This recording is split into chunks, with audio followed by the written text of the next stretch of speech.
మొదటి అధ్యాయం 15వ వచనం త్వరగా చదవాలి. నేనే చదవటం అయితే టయానికి మనం ముగించలేము. బయట ఉండి వినే ప్రియులైన వారందరూ తన వద్దు వారి పాలెం, గ్రామంలో ఉన్నటువంటి తల్లిదండ్రులైన వారికి, పెద్దలైన వారికి, గౌరవనీయులైనటువంటి అధికారులకు, సోదరులకు, సోదరీలకు ప్రభు పేరట ప్రేమతో శుభాలు, వందనాలు తెలియజేస్తూ మీరెక్కడున్నా ఈ వర్తమానం విని మేలు పొందాలని గాస్పల్ మినిస్ట్రీ ద్వారా ప్రేమపూర్వకంగా కోరుతున్నాను, తెలియజేస్తున్నాను.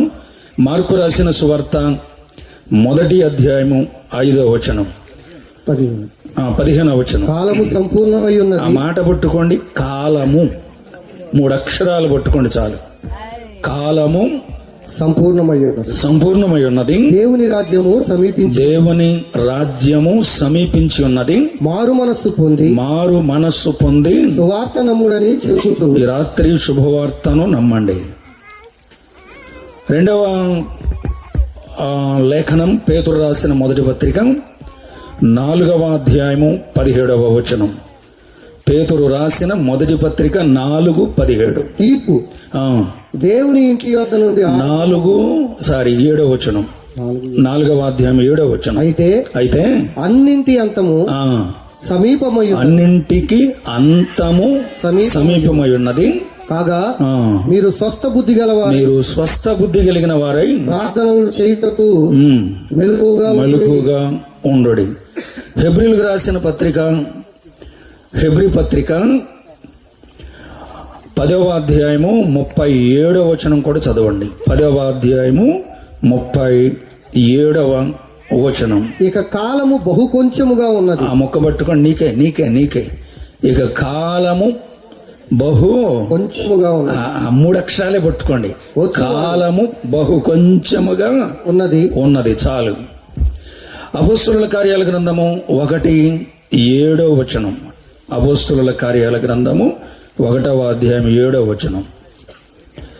మొదటి కాలములను సమయములను తండ్రి తన స్వాధీనమందు ఉంచుకొని ఉన్నాడు. కాలములు సమయములు తండ్రి తన ఆధీనంలో ఉంచుకున్నాడు. చివరిగా కీర్తనల గ్రంథము 31వ కీర్తన 15వ చరణం. కీర్తనల గ్రంథము 31వ కీర్తన 15వ చరణం. నా కాలగతులు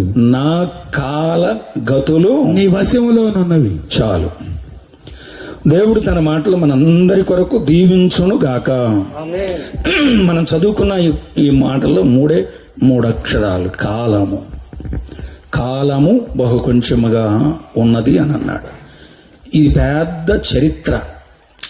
దీన్ని వివరంగా విపులంగా వినాలి అని అంటే ఒక వర్తమానంలో వినలేము. సువార్త సందేశంగా ఈ రాత్రికి ఏది అవసరమో అది మీ దృష్టిలోనికి తీసుకొని వస్తున్నాను. దేవుడిచ్చిన కాలమును సమయమును వినియోగించుకోకపోతే జరగబోయే పరిణామాలు, తీవ్రత ఎలా ఉంటాయి అనేది దేవుని వాక్యములో. ఎందుకు అన్ని లేఖనాలు చదివించాను అంటే, లేఖనాలు చదవకుండా కూడా ఏదేదో చెప్పొచ్చు. మనిషి జీవితంలో, కుటుంబంలో, భార్యాభర్తల మధ్య, పిల్లల మధ్య, తల్లిదండ్రుల మధ్య, గ్రామం మధ్య, ఇవన్నీ కూడా లేఖనం తీయకుండా కూడా చెప్పొచ్చు. కానీ ప్రతి దానికి వాక్యము ఆధారం ఉండాలి. మనం కల్పించుకొని సొంతగా చెప్పేది ప్రతిది కూడా వాక్యము కాదు. లేఖనం ఉండాలి, ఆధారం ఉండాలి. అందుకే అన్ని చదివించాను. ఒక 5 మాటలు మీ దృష్టిలోనికి తీసుకొస్తున్నాను. కాలములను దేవుడు తన స్వాధీనంలో ఉంచాడు. మొదటిగా దేవుడు ఇశ్రాయేలులకు యూదులకిచ్చిన కాలము. నోట్ చేసుకుంటారా? రాసుకోగలిగితే. యూదులకిచ్చిన కాలము 860 సంవత్సరాలు ఇచ్చాడు దేవుడు. యూదులకు కాలాన్ని ఇచ్చాడు. అబ్రహాము, ఇస్సాకు, యాకోబు తర్వాత 12 మంది, 12 మంది తర్వాత 70 మంది, 70 మంది తర్వాత 20 లక్షల మంది, 20 లక్షల మంది తర్వాత ఇప్పుడు ఒక దేశం. దాన్నే ఇజ్రాయెల్ దేశం అంటారు. దేవుడు వారికి ఇచ్చిన కాలము 860 సంవత్సరాలు ఇచ్చాడు దేవుడు. దాన్ని వారు సద్వినియోగం చేసుకోవాలా. సద్వినియోగం చేసుకొని కారణాన్ని బట్టి దేవుడు ఇప్పుడు వారికి అల్లాడిపోతా ఉన్నారు. ఇశ్రాయేల్ చరిత్ర చూస్తే కనుక వార్తలు అదే వస్తున్నాయి. ఎప్పుడు యుద్ధం యుద్ధం యుద్ధం యుద్ధం. దేవుడిచ్చిన కాలాన్ని వారు సద్వినియోగం చేసుకోపోయిన కారణాన్ని బట్టి క్రీస్తు పూర్వం 722లో, క్రీస్తు పూర్వం 886లో శత్రువుల చేతికి వారిని అప్పగించాడు. ఇప్పటికి వారికి రాజులు లేరు. 39 మంది రాజులనిచ్చాడు. 39 మంది రాజులనిచ్చి సమయాన్ని ఇస్తే వారు దాన్ని సద్వినియోగం చేసుకోవాలా. మీ పని ఇట్లా ఉందని వాళ్ళకి రాజ్యం లేకుండా చేశాడు దేవుడు. రెండవది, దేవుడు అన్యజనులకిచ్చిన కాలము. అన్యజనులంటే మనమే. ఇశ్రాయేలీయులు కాకుండా ఏ జాతి వాళ్ళైనా, ఏ దేశం వారైనా, భారతదేశంలో ఉన్న మనం కూడా అన్య జనులము. దేవుడు అన్ని జనులకు ఇచ్చిన కాలం ఎంతో తెలుసా? ఎప్పుడు ఊహించుండరు, లెక్కగట్టుండరు. ఇప్పుడు చెప్తున్నాను, 2748 సంవత్సరాలు ఈ సంవత్సరానికి.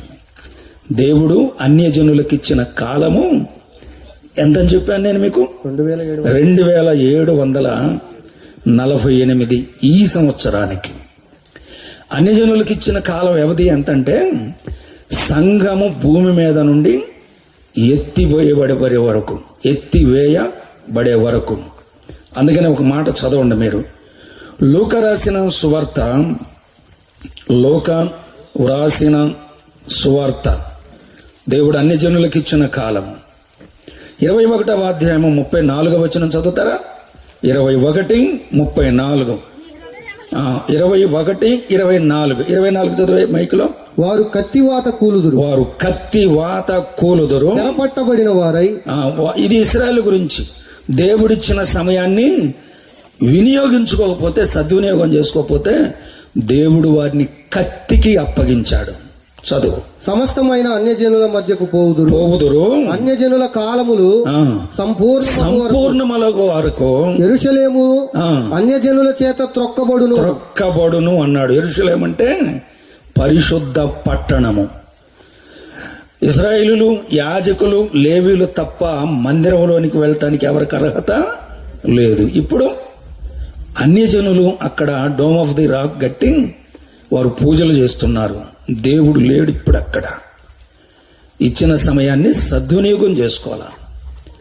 అన్యజనుల చేత త్రొక్కబడుచున్న యెరూషలేము పరిశుద్ధ పట్టణము.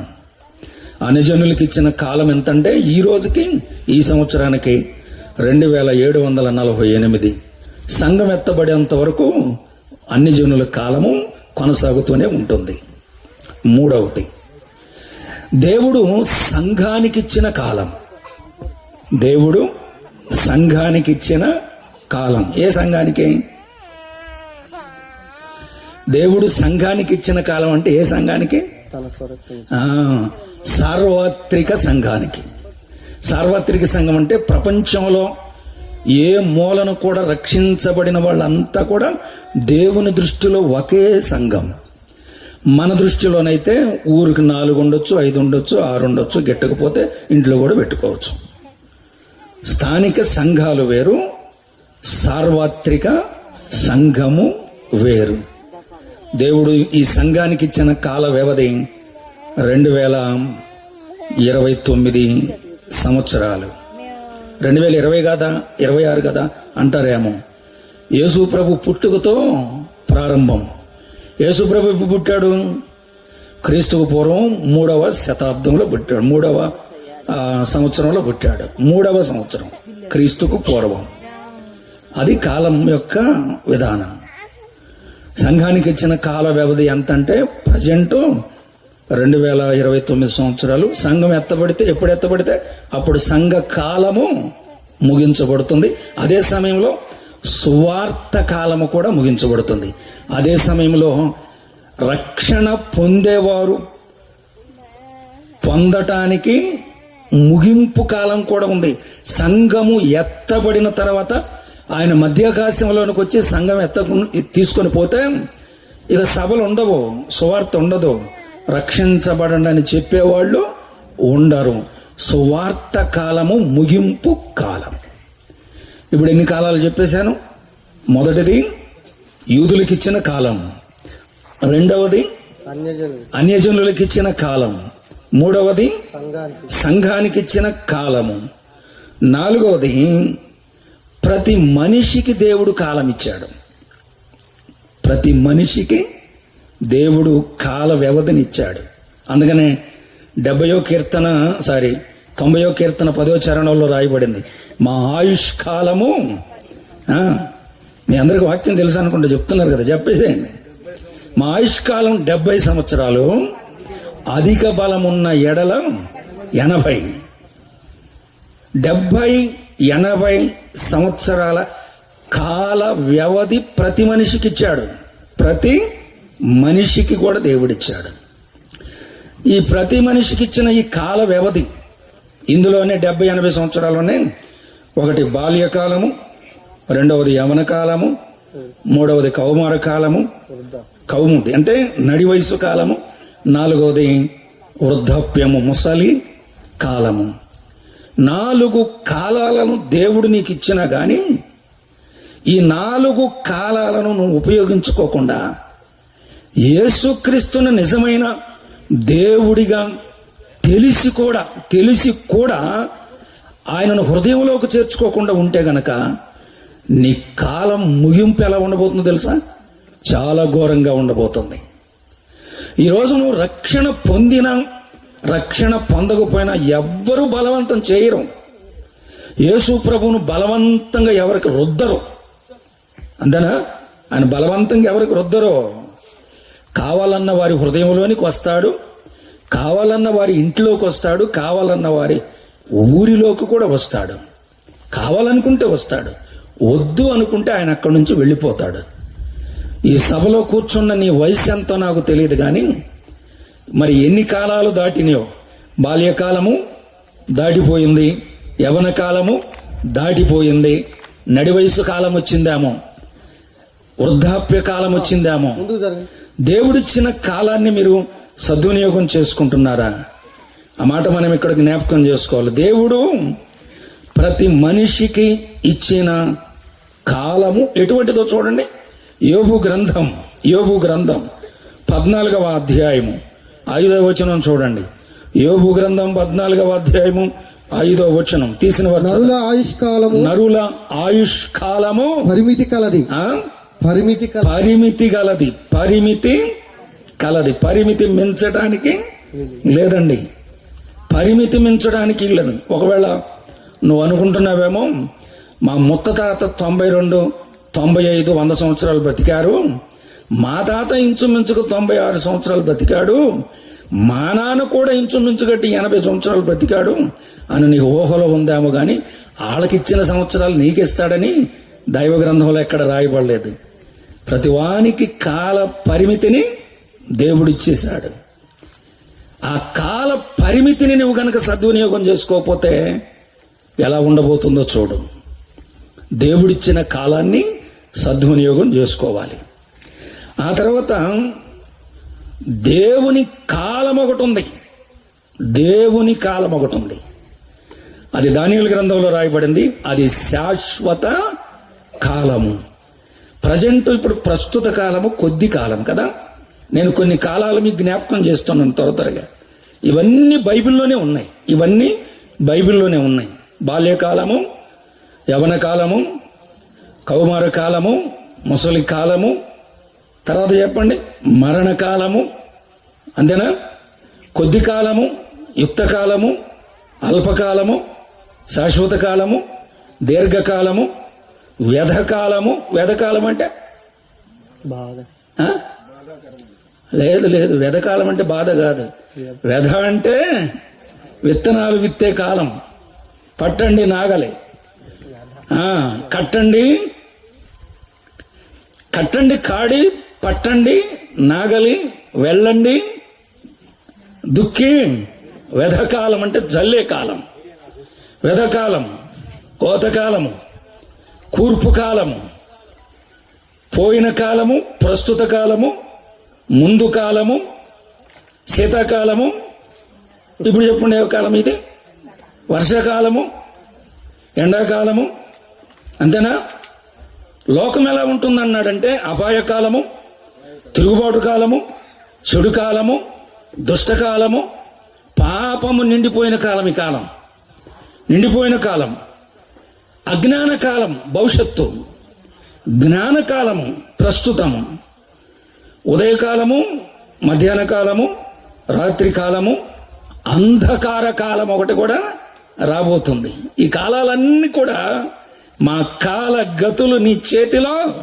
ఇప్పుడు నేను చెప్పిన వాటి అన్నింటికి రెఫరెన్స్లు ఉన్నాయి. నాకేమో 10ంటికి ఇస్త్రీ. వీటన్నిటిని చెప్పడానికి మీకు రెఫరెన్స్ ఇవ్వడానికి సమయం లేదు. వీటన్నిటికీ కాలాలు ఉన్నాయి. ప్రభు కాలము కూడా ఒకటి ఉంది. ఆ మాట కూడా చదవండి. ప్రభువు భూమి మీదకి వచ్చిన కాలం ఒకటి ఉంది. గలతీ పత్రిక 4వ అధ్యాయము 4వ వచనాన్ని చదవండి. గలతీలకు రాసిన పత్రిక అపోస్తలుడైన పౌలు గారు.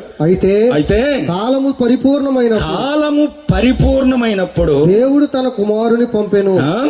కాలము పరిపూర్ణమైనప్పుడు ఆయన తన కుమారుణ్ణి పంపాను అని అన్నాడు. కుమారుడు అంటే దేవుడు. హెబ్రీ భాషలో దేవుడు అని అర్థం. కుమారుడు అంటే ఏంటి అర్థము? తండ్రి. చెప్పండి తర్వాత. తండ్రి, కుమార, పరిశుద్ధాత్మ, త్రి ఏక దేవుడు. తండ్రి ఒక దేవుడు, కుమారుడు ఒక దేవుడు, పరిశుద్ధాత్మ ఒక దేవుడు, మరియమ్మ గారు ఒక దేవత. అంటే మీరు ఇట్టిట్టు అంటున్నారు, కానీ ఈ బోధలు, ఈ మందిరాలు కూడా ఉన్నాయి. ఇట్లాంటి సేవకులు కూడా ఉన్నారు. ఆయన త్రి ఏక దేవుడు. ప్రతి పదానికి ఒక అర్థం ఉంది. దేవుడు తండ్రి అంటే ప్రేమించినవాడు అని అర్థం. దేవుడు లోకమును ఎంతో ప్రేమించాను. కుమారుడు అని అంటే పాపమును పరిహరించడానికి వచ్చినవాడు, నరకము నుండి తప్పించడానికి వచ్చినవాడు, నిత్యత్వానికి వారసత్వం ఇవ్వటానికి వచ్చినవాడు. జన్మ కర్మ పాపములకు పరిహారకుడుగా లోకానికి దిగి వచ్చాడు. కుమారుడిగా, మనుష్య కుమారుడిగా వచ్చాడు.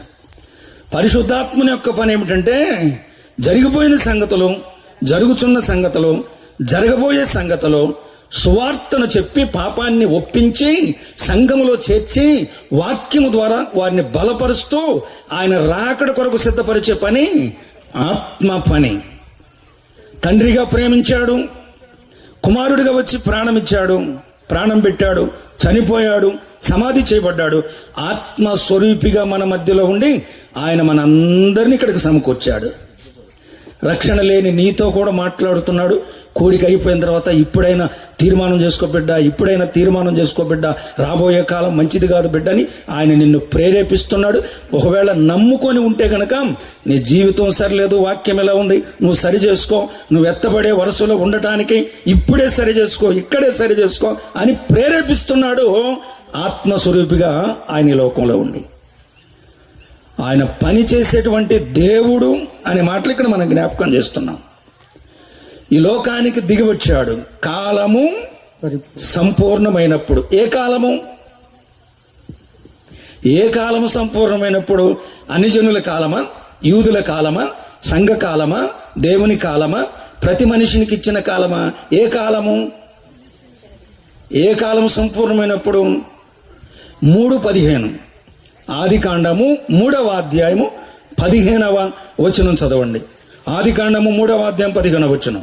మరియు నీకును స్త్రీకిని నీ సంతానమునకు ఆమె సంతానమునకు వైరము కలుగజేసేదను. అది నిన్ను తల మీద కొట్టును, నీవు దాని మడిమ మీద కొట్టుదు అని చెప్పి. ఈ సంభాషణ ఎక్కడ జరిగిందంటే ఏదెను తోటలో జరిగింది. దేవుడు మాట్లాడుతున్నాడు.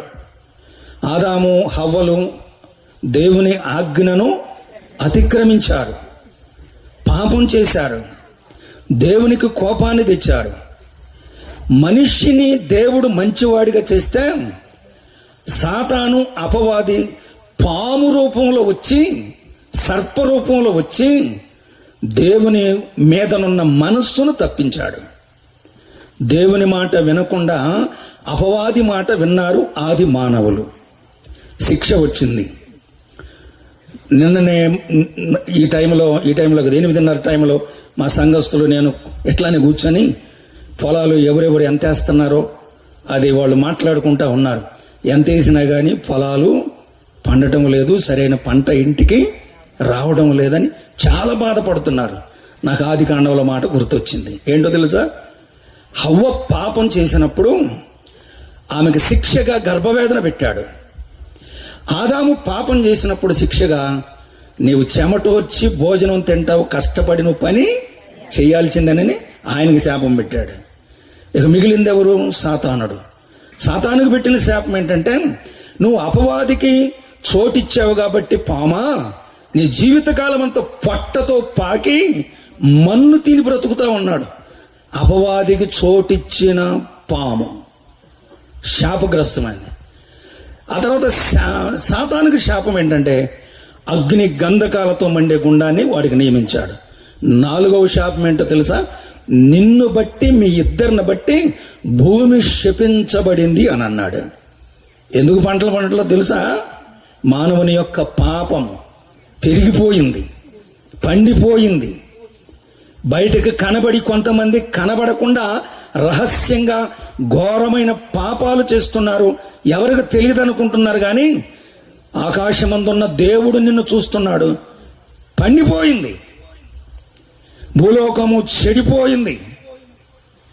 దేవుడు భూలోకాన్ని చూసినప్పుడు అది చెడిపోయి ఉండెను. అందుకని ఆనాడు జలప్రళయాన్ని రప్పించాడు. ఈనాడు మరి ఎందుకు ఊరుకుంటున్నాడు తెలుసా? ఆ రోజు జలప్రళయానికి ఇచ్చాడు. నోవహు కాలంలో ఉన్న ప్రజల మీదకి జలప్రళయం. ఈ రోజు అగ్ని కొరకు దేవుడు భద్రం చేశాడట. పేతురు రాసిన 2వ పత్రిక 3వ అధ్యాయంలో మాట ఉంటుంది, చదవద్దులండి. దేవుడు అగ్ని కొరకు భద్రం చేశాడు. దేవుడు నీకు ఇచ్చిన కాలాన్ని గనక ఇప్పుడు నువ్వు సద్వినియోగం చేసుకోకపోతే అగ్ని నీ కొరకు భద్రంగా ఉంది, కాసుకొని. అగ్ని. నోవహు కాలంలో జలప్రళయం, లోతు కాలంలో సొదొమ గుమర పట్టణాల మీదకి దేవుడు ఏం చేశాడు మనందరికీ తెలుసు కదా. అగ్ని గంధకాలతో మండే ఆ గంధకాన్ని కురిపించాడు. ఈ రోజుకి ఆనవాళ్ళు అక్కడ ఉన్నాయి, మృత సముద్రం దగ్గర. ఆ రోజు 2 పట్టణాల మీదకే, రేపొద్దున ప్రపంచం మొత్తం మీదకి అగ్ని కురిసి దేవుడు అగ్ని చేత కాల్చబోతూ ఉన్నాడు. దేవుడిచ్చిన సమయాన్ని సద్వినియోగం చేసుకోకపోతే. ఆ రోజు వాగ్దానం చేశాడు, నా పిల్లలను నువ్వు మోసం చేశావు కదా, చూడు నా బిడ్డలను నేను ఎట్లా కాపాడుకోవాలో రక్షించుకోవాలో నాకు తెలుసు. ఒక కాలాన్ని నేను నిర్ణయించా. ఆ కాలమున స్త్రీని నువ్వు మడిం మీద కొడతావు, ఆయన నిన్ను తల మీద కొట్టును అని అన్నాడు. అపవాదితో చేసిన వాగ్దాన కాలము సంపూర్ణమైనప్పుడు ఆయన స్త్రీ యందు పుట్టాడు. ఆ కాలాన్ని ఎందుకు పుట్టాడో తెలుసా? ఒక మాట చదవండి. ఆ చివరి వచనాలు. ఏ చివరి వచనాలు? 3వ అధ్యాయము, ఆదికాండం 3వ అధ్యాయం చివరి వచనాలు చదవండి. ఆదికాండం 3వ అధ్యాయము చివరి వచనాలు చదవండి, త్వరగా చదవాలి. అప్పుడు ఆయన ఆదామును వెళ్ళగొట్టి, ఆ ముక్క పట్టుకోండి. అప్పుడు ఆయన ఆదామును వెళ్ళగొట్టి, ఎక్కడి నుంచి? ఏదోను తోటకు తూర్పు దిక్కున. ఎక్కడి నుంచి? ఆ ఒక్క ముఖ్య మనకు కావాలి. ఏదైనా తోటలో. ఏదైనా తోట. ఏదైనా తోట అంటే ఏంటి? దేవుని సన్నిధి. దేవుని సన్నిధి. దేవుడు చల్లబోట దిగివచ్చి ఆదాము హవ్వ అనే తన పిల్లలతో సాయంకాలం పూట దేవుడు గడిపేవాడట. ఆ దైవ సన్నిధి నుండి వాళ్ళు నెట్టివేయబడ్డారు. ఏ దైవ సన్నిధిలో నుండి ఆదాము హవ్వలు నెట్టివేయబడ్డారో అదే దైవ సన్నిధిని ఇవ్వటానికి ఆయన శరీరాన్ని ధరించుకొని లోకానికి వచ్చాడు. అది సంగతి. ఆయన ఆ మాట చదవండి. ఆయన కాలము సంపూర్ణమైనప్పుడు, మీరు రాసుకుంటున్నారు కానీ చదవట్లేదు. కాలము పరిపూర్ణమైనప్పుడు ఆయన స్త్రీ యందు పుట్టి, చదవండి, మనము దత్తపుత్రులము కావాలనని ధర్మశాస్త్రమునకు లోబడి ఉన్న వారిని విమోచించుటకై ఆయన ధర్మశాస్త్రమునకు లోబడ్డాడు. ధర్మశాస్త్రమునకు లోబడిన వారిని విడిపించటానికి. కొంచెం కష్టం అవుతుంది, మనసు పెట్టి వింటే చాలా తేలిక. సీనాయి పర్వతం మీద దేవుడు ధర్మశాస్త్రం ఇచ్చాడు, 10 ఆజ్ఞలు ఇచ్చాడు కదా. మొదటి 5 ఆజ్ఞలేమో దేవునికి సంబంధించినవి. అంటే భూమి మీద దేవుని పట్ల ఒక మనిషి ఎట్లా ప్రవర్తించాలి. రెండవ 5 ఆజ్ఞలేమో సమాజానికి సంబంధించినవి. సమాజానికి సంబంధించినవి అంటే దేనితో మొదలు పెట్టాడు? రెండవ 5 ఆజ్ఞలలో నీ తండ్రిని నీ తల్లిని చెప్పండి తనుబొద్దు వారి పాలెములో. తల్లి మాట తండ్రి మాట వినేవాళ్ళు ఎంతమంది ఉన్నారు? తండ్రి మీద తిరుగుబాటు చేసి తల్లి మీద తిరుగుబాటు చేసి వాళ్ళు ఎంతమంది ఉన్నారు? వారం క్రితం ఒక పోస్ట్ వచ్చింది. ఆడు తాగొచ్చి కొడుకు అన్నం పెట్టమని అమ్మని అడిగితే, జరిగింది, పోస్ట్ వచ్చింది. అన్నం పెట్టమని అడిగితే ఆమె అన్నం పెట్టడానికి కాస్త కొడుకు వచ్చాడని చెప్పి వేడివేడి అన్నం పెడదామని చెప్పేసి పొయ్యి మీద పెట్టి ఆలస్యమైందట. సరే మొత్తానికి వండిందే తీసుకొచ్చి పళ్ళెం పెడితే తల పళ్ళెంలో పడిగేటట్టు నరికేశాడు కొడుకు, అన్నం ఆలస్యమైందని. ప్రపంచంలో ప్రతి బిడ్డ ఏదో ఒక విషయంలో, అమ్మాయి గాని అబ్బాయి గాని, తల్లిదండ్రులను మాట వినకుండా తిరుగుబాటు చేసేవారు ఉన్నారు. ఏదో ఒక సందర్భంలో తప్పిపోయారు. దేవుణ్ణి ఆరాధించాలి. భూమి మీద ఆకాశంలో గాని, భూమి మీద గాని, భూమి క్రింద నేల యందే గాని దేని రూపాన్ని కూడా నువ్వు చేసుకోకూడదని దేవుడు చెప్తే, సృష్టికర్త అయిన దేవుడు ఇందులో కూడా తప్పిపోయాడు. దేవుణ్ణి పూజించకుండా, సృష్టికర్తను పూజించకుండా సృష్టాన్ని పూజ చేసే మనుషులు దేవుని విషయంలో తప్పిపోయారు. సమాజంలో ఒకరి పట్ల ఒకరికి లేదు. నిన్ను వలె నీ పొరుగువానిని ప్రేమించండి అన్నాడు. నీ పొరుగువాని సరిహద్దు రాళ్లు తీసేయొద్దు అన్నాడు కదా. ఈ స్థలాల కాడ పొలాల కాడ గొడవలు ఇవే కదా. ఈ రోజు చూసిన గట్టురా ఇంకొక రోజు ఉంటలా, హద్దులు దాటిపోతున్నారు. నీ పొరుగువానిది ఏది ఆశించొద్దు అంటున్నాడు. ధర్మశాస్త్ర విషయంలో మనుషులందరూ తప్పిపోయారు. మానవుడు ధర్మశాస్త్రాన్ని తప్పాడు గనక ధర్మశాస్త్రానుసారంగా ప్రతి మనిషి మరణానికి పాత్రుడు. ఈ ధర్మశాస్త్రం రాసిన ఆయనే ఈ లోకానికి దిగివచ్చాడు. దిగివచ్చి ఏం చేశాడు? మనందరి స్థానంలో ఆయన ధర్మశాస్త్రమునకు లోబడ్డాడు. ధర్మశాస్త్రానికి లోబడటం అంటే ఒకటి నెరవేర్చాడు. ధర్మశాస్త్రం యొక్క శిక్ష మనందరి మీద ఉంటే ఏ పాపము ఎరుగని ఆయన మనందరి పాపాలు ఆయన భుజాన్ని వేసుకున్నాడు. ధర్మశాస్త్రమునకు లోబడిన వాడు ఆయన అంటే మరణ శాసనము రాసిన వాడు ఎక్కడుంటాడో మరణ శాసనము రాసిన వాని మరణము కూడా అవశ్యము అని అన్నాడు. శాసనాలు రాసిన వ్యక్తి మరణం ఉందని చెప్పి అతడు మరణించలేదనుకోండి, ఆ శాసనం పనికి రాదు. ఆ శాసనాన్ని నెరవేర్చడానికే మనిషిగా వచ్చాడు దేవుడు. యేసుక్రీస్తు రూపంలో వచ్చాడు దేవుడు. ఆయన స్త్రీ యందు పుట్టి తిరిగి మనందరినీ తన కుమార్తెలుగా చేసుకోవటానికి జన్మతో వచ్చిన పాపముంది, క్రియల ద్వారా చేసిన పాపముంది. మొదట పాపాన్ని పరిహరించాలి, రెండవది కుమారులుగా స్వీకరించాలి. పాపాన్ని పరిహరించాలంటే రక్తము చిందించాలి. రుధిరాపాశం పాప వినాశం అని రాయబడి ఉంది. సర్వపాప పరిహారో రక్త ప్రోక్షణం అవశ్యము తద్రక్తం పరమాత్మేన పుణ్యదాన బలియాగం. చాలా గట్టిగా చెప్తావు తల్లి, దాని అర్థం ఏంటి చెప్పు? తెలియదు కదా. సర్వపాపం పరిహారో రక్త ప్రోక్షణం అవశ్యం తద్రక్తం పరమాత్మేన పుణ్యదానం బలియాగం.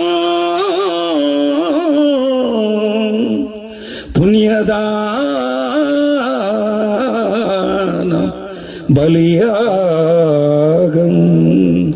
సర్వలోకంలో ఉన్న వారి పాపాలు పరిహారం జరగాలంటే ఖచ్చితంగా రక్తమును చిందించాలి. ఆ రక్తము ఎడ్ల రక్తము గాని, గొర్రెల రక్తము గాని, కోడుల రక్తము గాని, మేకపోతుల రక్తము గాని ఒక మనిషి పాపాన్ని పరిహరించడానికి సృష్టి సంబంధమైన ఏ జంతువు రక్తము కూడా ఒక మనిషి పాపాన్ని పరిహరించదు గనుక పరమాత్ముడే వచ్చి మానవుల పక్షాన రక్తమును చిందించినప్పుడు మాత్రమే మనిషి పాపానికి పరిహారము జరుగుతుంది. పరమాత్ముడు అంటే దేహ రక్త మాంసములు లేనివాడు, ఆత్మస్వరూపుడు. ఇప్పుడు మనుషులందరి పాపాలు పరిహారం చేయాలంటే ఇప్పుడు ఏం చేయాలి? అందుకనే దేహాన్ని ధరించుకొని వచ్చాడు. సశరీరుడుగా లోకానికి వచ్చాడు, బలహీనుడిగా లోకానికి వచ్చాడు, దాసుడిగా వచ్చాడు, రిక్తునిగా వచ్చాడు, దరిద్రునిగా వచ్చాడు, ఈ లోకములో జన్మించాడు.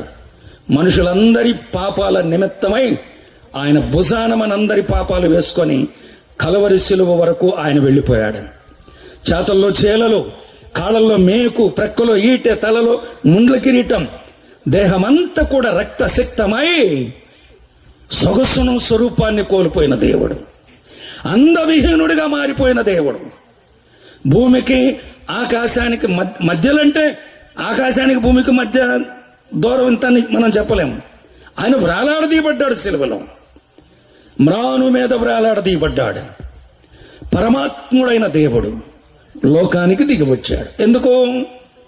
పాపాలు పరిహారము జరిగించడానికి.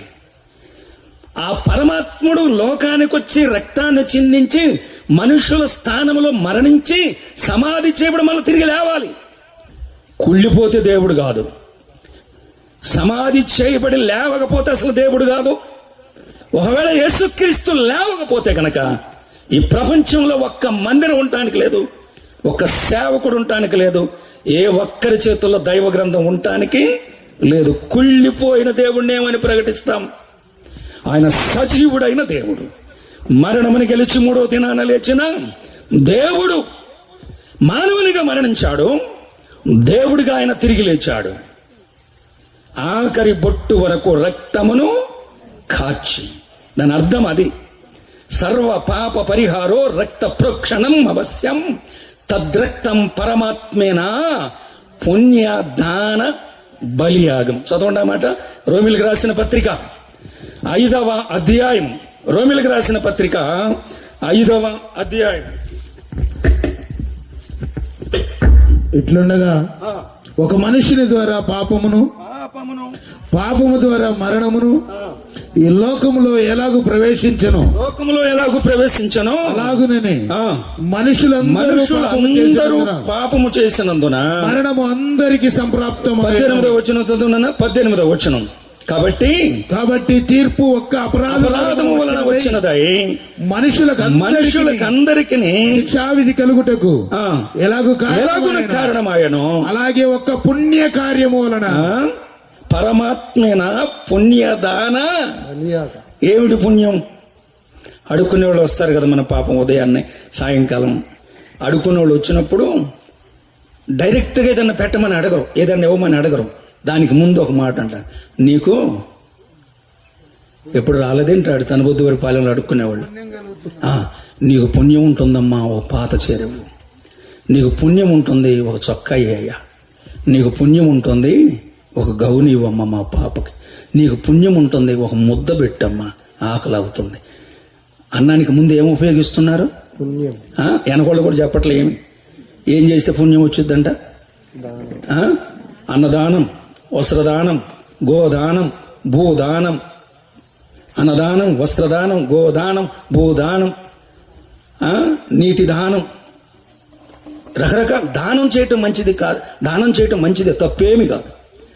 దాన ధర్మాల వల్ల పాపాలు పోవటం అసాధ్యం.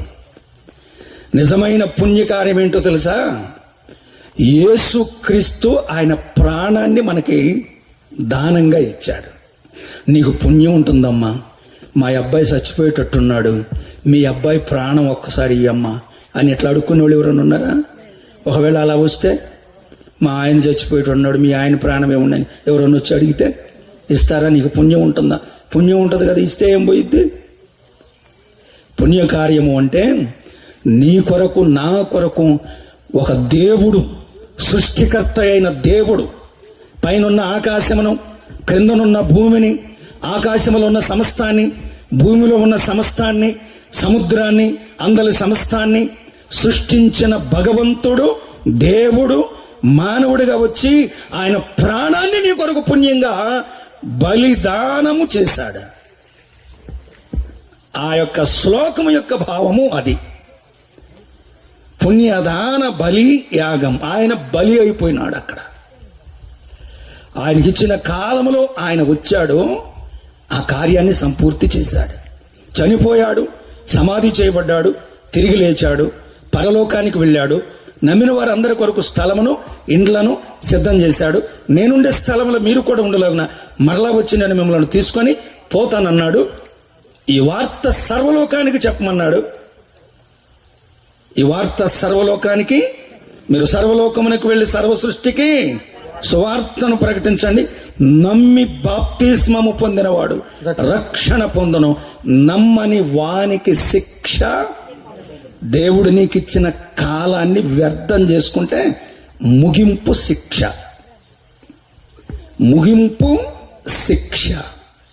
ఆ శిక్ష ఎలా ఉండబోతుందో చూడండి.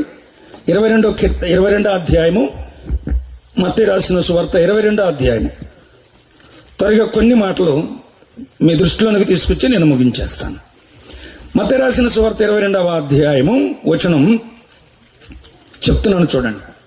దేవుడిచ్చిన కాలాన్ని నువ్వు వ్యర్థం చేసుకుంటే, రక్షణ పొందకుండా ఉంటే ఏం జరగబోతుంది? 11వ వచనం చదవండి. 22:11 మత్తయి రాసిన సువార్త. రాజు కూర్చున్న వారిని చూడ లోపలికి వచ్చాను. అక్కడ పెండ్లి వస్త్రము ధరించుకొనని ఒకరిని చూచి, స్నేహితుడా, పెండ్లి వస్త్రము లేక ఇక్కడికి ఎలాగూ వచ్చితవని అడుగగా వాడు మౌని అయి ఉండెను. ఇక్కడ ఎంత చెప్పినా గాని నువ్వు నోరు విప్పట్లేదు కదా. హృదయంలోనికి ఏసాయం చేర్చుకోండమ్మా, మారు మనసు పొందండమ్మా, పాపాలు దేవుని దగ్గర ఒప్పుకోండమ్మా, యేసయ్య హృదయంలోనికి వస్తాడయ్యా, నీకు మేలు చేస్తాడయ్యా అమ్మా అని బ్రతిమలాడుతున్నా గాని ఇక్కడ లెక్క లేకుండా పోతున్నావు చూడు.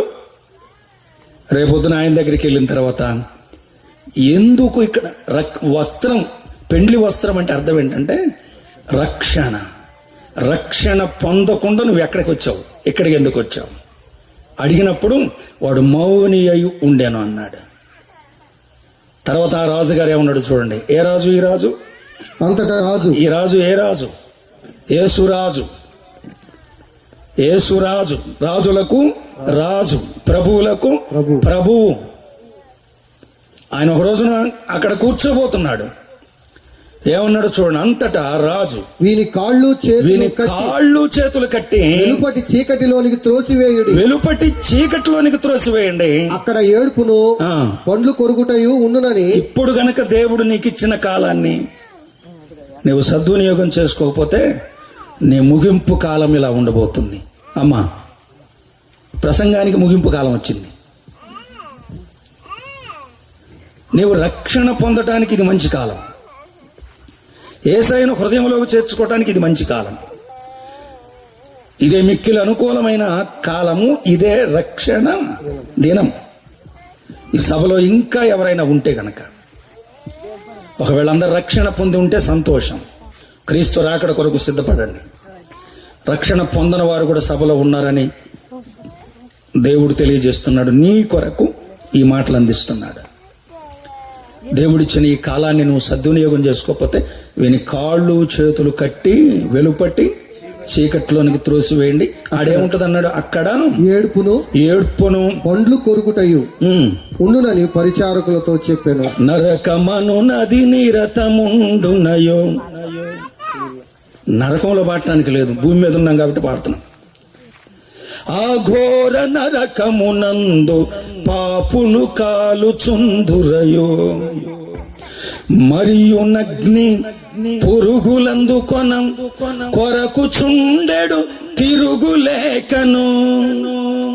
ధరణి కాదది ధరయి కాదు, మరణమెదకిన కానరాదు. ఎక్కడ అగ్ని గంధకాలతో మండేకుంటాం. గప్పు గప్పున రగులు చుండునయో ఆ ఘోర నరకమునందు నిప్పులు ఎగచుచుండునయో. గప్పు గప్పున రగులు చుండునయో ఆ ఘోర నరకమునందు నిప్పులు ఎగచుచుండునయో. మబ్బు వలె పొగ పైకి లేచును, అబ్బని ఏడ్చుచుందురు. మబ్బు వలె పొగ పైకి లేచును, అబ్బని ఏడ్చుచుందురు. ఒబ్బలిడుదురు అడ్డమొచ్చెడి, అబ్బలెవ్వరు కానరందున. అగ్ని గంధకాలతో మండే గుండంలో మనుషులను దేవుడు కట్టెలతో పోల్చాడు. కట్టెలు మండుచున్నప్పుడు, 2 కట్టెలు మండుచున్నప్పుడు 4 కట్టెలు, ఒక్కొక్క కట్టె మనం వేస్తున్నప్పుడు నిప్పులు పైకి ఎగురుతూ ఉంటాయి. మీరు ఎప్పుడన్నా గమనించారో లేదా? వంట దగ్గర చూడండి, నిప్పులు పైకి. ఒక్కొక్క వ్యక్తి, నమ్మని వ్యక్తి ఈ శరీరాన్ని విడిచిన తర్వాత, దేహాన్ని విడిచిన తర్వాత, మరణం అనంతరం నీ ఆత్మ ఇక్కడ పాపములోనే ఉండి పాపములోనే తిని త్రాగి కన్ను మిన్ను కానకుండా పాపము చేస్తూ మరణం ఒక రోజు వస్తుంది. దేవుడు నీకు ఇచ్చిన కాల వ్యవధి దాటక మునిపే దేహాన్ని విడిచిన తర్వాత కండ్లు మూస్తే క్రీస్తుని అంగీకరించకపోతే అగ్ని గంధకములతో మండే గుండంలో పంపబడతారు. ఒక్కొక్క మనిషిని వేస్తుంటేనట నిప్పులు పైకి ఎగురుతూ ఉంటాయట.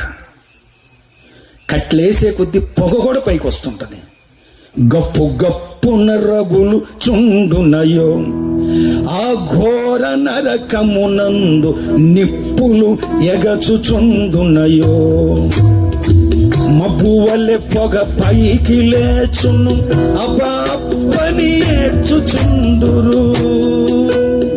మబ్బు వలె పొగ పైకి లేచును, అబ్బని ఏడ్చుచుందురు. బొబ్బలిడుదురు అడ్డమొచ్చెడి, అబ్బలెవ్వరు కానరందున. అబ్బా అంటే ఎవరు? నిన్ను నన్ను కన్న తండ్రులు ఎక్కడక్కడ ఎవడు రక్షించే దిక్కు లేకుండా ఉంటాం. ఇది ఎరిగిన దేవుడు ఏ ఒక్క వ్యక్తి కూడా అగ్నిగుండానికి వెళ్ళటానికి ఇష్టం లేక అన్ని లోకానికి వచ్చి నీ స్థానంలో నా స్థానంలో ఎంత ఘోరమైన శ్రమలు అనుభవించాడు. దుష్టుడు దుష్టత్వంలో ఉండి మరణించుట నాకు ఇష్టము లేదు. దుష్టులు తమ మనస్సును మార్చుకుంటే నేను రక్షిస్తానంటున్నాడు. ముగించేద్దామా?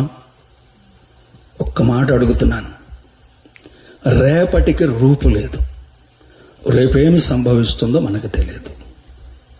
ఒక పెద్ద ఆయన అన్నాడు, నిన్న మనది, ఈరోజు దేవునిది, రేపు అనే పదం వస్తే సాతానుడిది. మరలా చెప్తున్నాను, నిన్న మనది, నేడు దేవునిది, రేపు అనే మాట నీ జీవితంలో రేపు నమ్ముకుందాం, రేపు నమ్ముకుందాం, రేపు నమ్ముకుందాం, ఈసారి నమ్ముకుందామనే ఆలోచన కలిగిస్తున్నాడే. వాయిదాలు వేయించి నిన్ను అగ్నిలోనికి తీసుకెళ్ళటం వాడి పన్నాగము. ఈ రాత్రి మీకు అర్థమైతే గనక, కూడిక ముగింపులోనికి వస్తున్నాం గనక ప్రకటన చేసిన తర్వాత, ఈ రోజుకి యేసుక్రీస్తును నమ్మని వారి సభలో ఉంటే ఆ దేవుని పక్షంగా, ఆ దేవుని సేవకునిగా 2 చేతులు జోడించి మరలా బ్రతిమలాడుతున్నాను. హృదయంలో యేసయ్యను చేర్చుకొని ఇక్కడి నుంచి వెళ్ళిపోండి. మీరు ధన్యులు అవుతారు, ధన్యులు అవుతారు. నా కాలగతులు నీ చేతిలో ఉన్నవి. దేవుడు యూదులకిచ్చిన కాలము ముగించేశాడు. మరలా ప్రారంభమవుతుంది సంఘం ఎత్తబడిన తర్వాత. 2వది, అన్యజనులకిచ్చిన కాలము, వారిది కూడా సంపూర్ణం కాబోతుంది. 3వది, దేవుడు సంఘానికి ఇచ్చిన కాలము. ఒక మాట అడగనా? ఈ ఊర్లో ఎంతమంది నిజంగా రక్షించబడి ప్రభు రాకడ కొరకు ఎదురు చూస్తున్నారో, ఒకవేళ ఈ రాత్రి యేసయ్య వస్తే రేపొద్దున వాళ్ళు మీకు కనపడరు. యేసయ్య దేవుడు సంఘానికి ఇచ్చిన కాలము ఈ రాత్రితో ముగింపు అయితే గనక రేపు ఇంకొండరు నమ్మిన వాళ్ళు. దేవుడు సంఘానికి ఇచ్చిన కాలము. 4వది దేవుడు మనుషులకు ఇచ్చిన కాలము. 5వది దేవుని కాలము, అది శాశ్వత. దేవుడు మనకిచ్చిన కాలం చాలా కొద్దిది, చాలా స్వల్పమైంది, చాలా అల్పమైంది కూడా. ఇంతలో కనబడి అంతలో మాయమైపోయే ఎంత కాలం. అవన్నీ నేను చూపించలేకపోతున్నా. మా ఆయుష్కాలము నువ్వు బెత్తెడంతా, అంతే, బెత్తె. 80 సంవత్సరాల కాలం ఎంతంట? ఇది ఇంత బెత్తెడి కాలాన్ని దాడటానికి ఎంత టైం పడుతుంది అర్థం చేసుకోండి. యేసుక్రీస్తు రక్తములో కడగబడండి. పాపము వలన వచ్చు జీతము మరణం. మరణము నుండి తప్పించుకోవడం. మరణం అంటే శరీర మరణం కాదు, ఆత్మ మరణం. దీనిని తప్పించుకోవటానికి ఇదే మిక్కిలి అనుకూలమైన సమయం, ఇదే రక్షణ దినం. ఒకవేళ ఈ రాత్రి గనక నీ కాలాన్ని నేను ముగిస్తున్నాను అని ఒకవేళ దేవుడు చెబితే, ఈ చిన్న ప్రశ్న వేసుకొని ప్రార్థన చేసుకొని వెళ్ళిపోదాం బయటికి. ఈ రాత్రి నీకిచ్చిన కాలం, దేవుడిచ్చిన కాలం ముగింపు అయితే వారికి అలా జ్ఞాపకం చేస్తున్నాను. చూడండి, దానియేలు గ్రంథంలో ఒక రాజు ఉన్నాడు, పేరు బెల్షాజరు. గోడ మీద చేవ్రాత రాసింది మెనే టెకెల్ ఉఫార్స్.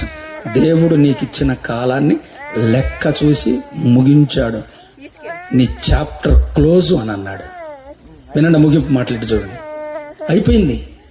రాజ్యాన్ని వెళ్ళిన ఆయన దేవుడు చెప్పిన కాసేపటిగా దానియేలు దైవజనుడు వచ్చి చెప్పాడు, దేవుడిని లెక్క చూసి ముగించాడయ్యా, ఇక లేదు టైం అన్నాడు. దానియేలు అటు పోగానే వేరే రోజు వచ్చి ఈయన చంపేశాడు. ఈ రోజే నీ లెక్క ముగించబడింది. లూకా రాసిన సువార్తలో సర్వసంపదలు ఇచ్చాడు ధనవంతుడికి, ఇచ్చాడు. పేదవాని వైపు కూడా చూడలేదు. ధనవంతుడు చనిపోయి పాతాళంలో యాతన పడ్డాడు. దేవుడు ఆయనకి ఇచ్చిన కాలం కూడా దేవుడు ముగించాడు. అదే లూకా రాసిన సువార్త 12వ అధ్యాయంలో సమృద్ధిగా పంటలను ఇస్తే ఆయన ఏమన్నాడు, నా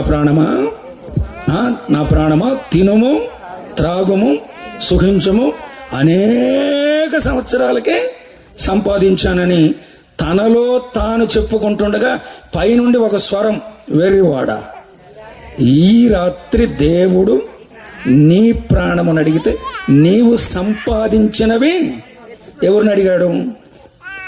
బాగా సమృద్ధిగా పండిన ఆ రైతును అడిగాడు.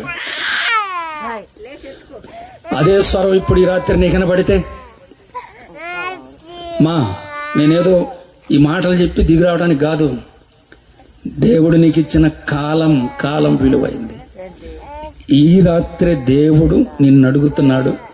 ఒకవేళ అంటే ఓ దైవ సేవకు నేనేం కోరుకుంటానంటే, దీర్ఘాయుష్మాన్ భవ, నిండు 100 ఏళ్లు మీరు ఆశీర్వదించబడాలని నేను కోరుకుంటా. దేవుడు అంటున్నాడు, ఈ రాత్రి నీ కాలం అంటే ఏంటి పరిస్థితి?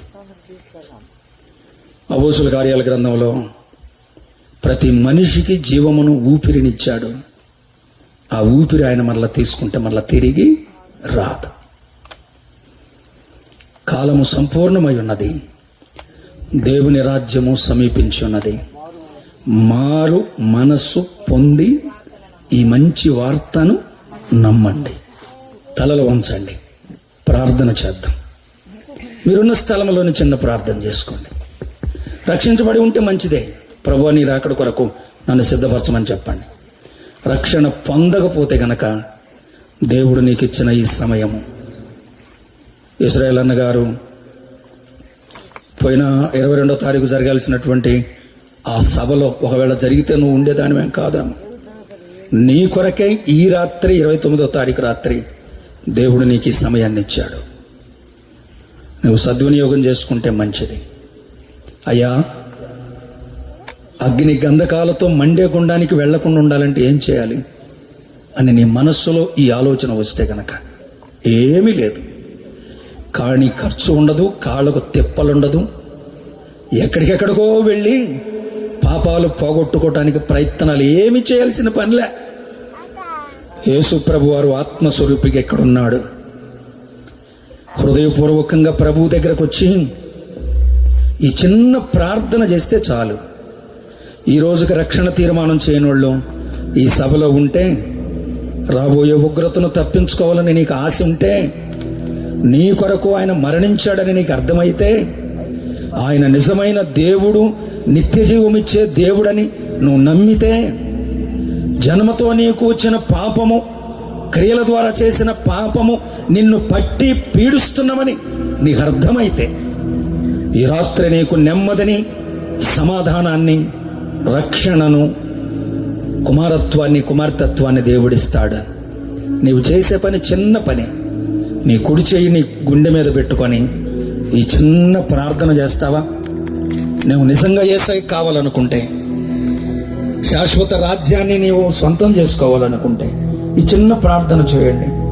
యేసు ప్రభువా, నీవే నిజమైన దేవుడవని నేను నమ్ముతున్నానయ్యా. నా స్థానంలో నువ్వు మరణించావని నేను నమ్ముతున్నానయ్యా. నా జన్మ కర్మ పాపాల కొరకై సిలువలో నీవు రక్తాన్ని కార్చావని నేను నమ్ముతున్నానయ్యా. పాపినైనా నన్ను క్షమించయ్యా. నీ రక్తంలో నన్ను కడుగు ప్రభువా. ఈ రోజు నుంచి నేను నీ కుమారుడిగా జీవిస్తా, కుమార్తెగా ఉంటా ప్రభువా. జీవగ్రంథంలో నా పేరు కూడా వ్రాయి ప్రభువా. సార్వత్రిక సంఘంలో నన్ను ఒక సభ్యురాలుగా చేయి ప్రభువా. చిన్న ప్రార్థన చేసిన వారు మీరు కూడిక అయిపోయిన తర్వాత ముందుకు రండి, మీ కొరకు ప్రార్థన చేస్తాను. ఈ చిన్న ప్రార్థన చేసిన వారు కూడిక అయిపోయిన తర్వాత ముందుకు రండి. నీ ముగింపు ఎంత ఘోరమైనదో మనము లేఖనాల ద్వారా వినాము. దేవుడిచ్చిన మంచి సమయాన్ని సద్వినియోగం చేసుకున్నాడు. నీ జీవితములో గమ్యందు ఏదో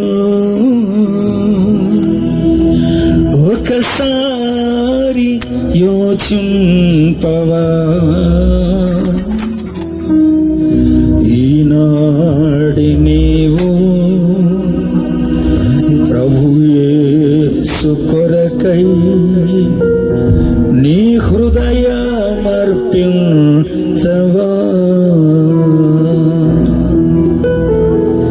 ఈ చోటు నుండి ప్రభు యేసు లేక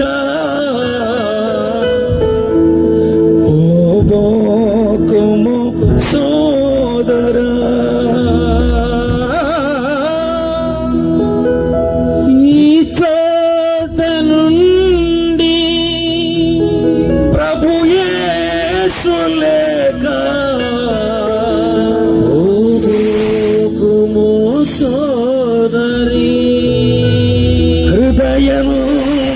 తలుపు తెరువంగలేవా. యేసు ప్రవేశింపను హృదయం తలుపు తెరువంగలేవా. యేసు ప్రవేశించను. రాత్రికాల సమయంలో యేసు ప్రభు వారు గొప్ప దేవుడు నీ హృదయంలోనికి రావడానికి ఇష్టపడుతున్నాడు. నిన్ను నీ కుటుంబాన్ని ఆశీర్వదించడానికి ఇష్టపడుతున్నాడు. ధన్యులుగా ధన్యురాలుగా చేయడానికి ఇష్టపడుతున్నాడు.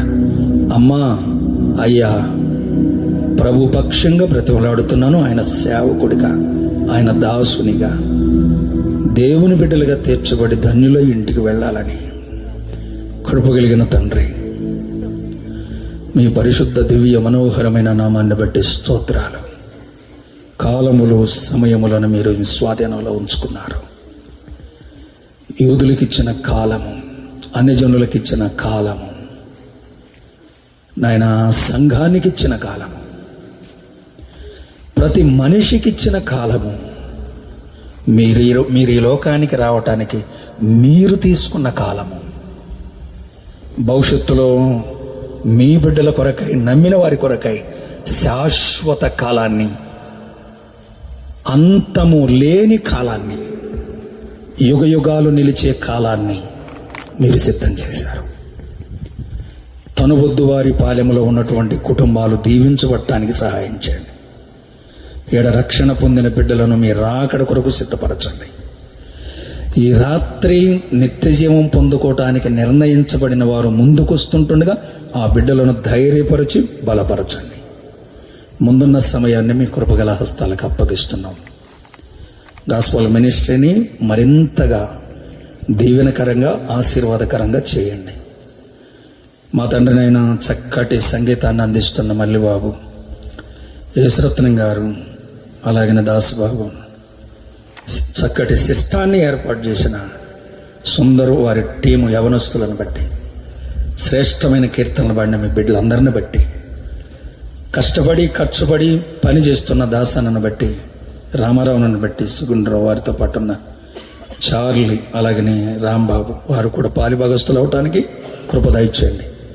ఈ రాత్రి ఇంత సభను ఏర్పాటు చేసిన ఇస్రాయల్ అన్న గారు, వారి కుటుంబం, వారితో పాటు ఉన్న విశ్వాసుల సంఘ బిడ్డలందరినీ దీవించమని, మహిమ, ఘనత, ప్రభావాలు మీకు ఆరోపిస్తూ, ఇక్కడ విత్తబడిన వాక్యము వ్యర్థము కాకుండా మీరు చేయబోతున్నందుకే స్తోత్రాలు. భూమిలో పడిన విత్తనం ఖచ్చితంగా మొలుస్తుంది. హృదయాలలో విత్తబడిన వాక్యము పనిచేస్తుంది. ఖచ్చితంగా చేయబోతున్నారు. ముందు దినాల్లో ఈ గ్రామంలో అద్భుతమైన కార్యాలు కూడా మీరు చేయబోతున్నందుకే స్తుతిస్తూ, ఘనపరుస్తూ, కొనియాడుతూ, ఇంత చక్కటి చల్లటి వాతావరణం ఇచ్చి మిమ్మల్ని మీరు మహింపరుచుకున్నందుకే కృతజ్ఞతాస్తుతులు మీకు చెల్లిస్తూ, ఈ కూడికొచ్చిన ప్రతి కుటుంబాన్ని, ప్రతి బిడ్డను దీవించమని, ఈ శబ్దయంత్రం ద్వారా బయట ఎంతమంది విన్నారో వారందరి కుటుంబాల్లో మీ గొప్ప కార్యాలు జరిగిస్తారని ఈ మనవులన్నీ ఆలకించి అలాగున జరిగిస్తున్న యేసయ్య నామములో కృతజ్ఞతాస్తుతులు మీకు చెల్లించి ప్రార్థించి వేడుకుంటున్నాం పరలోకపు తండ్రి. ఆమేన్. తీర్మానం చేసిన వారు అట్లా వెళ్ళిపోకుండా ముందుకు వస్తే నేను మీ కొరకు ప్రార్థన చేస్తాను. ప్రకటనలు ఉన్నాయి, అవి విన్న తర్వాత ఆ పని చేయండి. అందరికీ వందనాలు. Thank you. ఓకే. కూడిక ముగింపులో ముందుగానే చెప్పాం కదా, రక్షణ తీర్మానం చేసి యేసయ్యను హృదయంలో చేసుకుని ధన్యులు అవ్వాలనుకున్న వారు హృదయాన్ని కఠినం చేసుకుని వెళ్ళిపోమాకండి. ఒకవేళ మీరు రక్షణ తీర్మానం చేస్తే మేమెట్ట బాబు అనుకుంటారేమో, మీరు ఎక్కడో సంఘం ఉంది కదా అందులోకి పోండి. మిమ్మల్ని మేము ఎత్తుకొని పోము, మా దగ్గర రమ్మని కూడా కోరుకోము. ఒకవేళ ఆ పరిస్థితులు వస్తే అప్పుడు చూసుకుందాం. ప్రజెంటు రక్షణ తీర్మానం చేసుకోండి. అలా తీర్మానం చేసుకున్న వారు ముందుకు రావాలని ప్రేమతో తెలియజేస్తున్నాను. Thank you.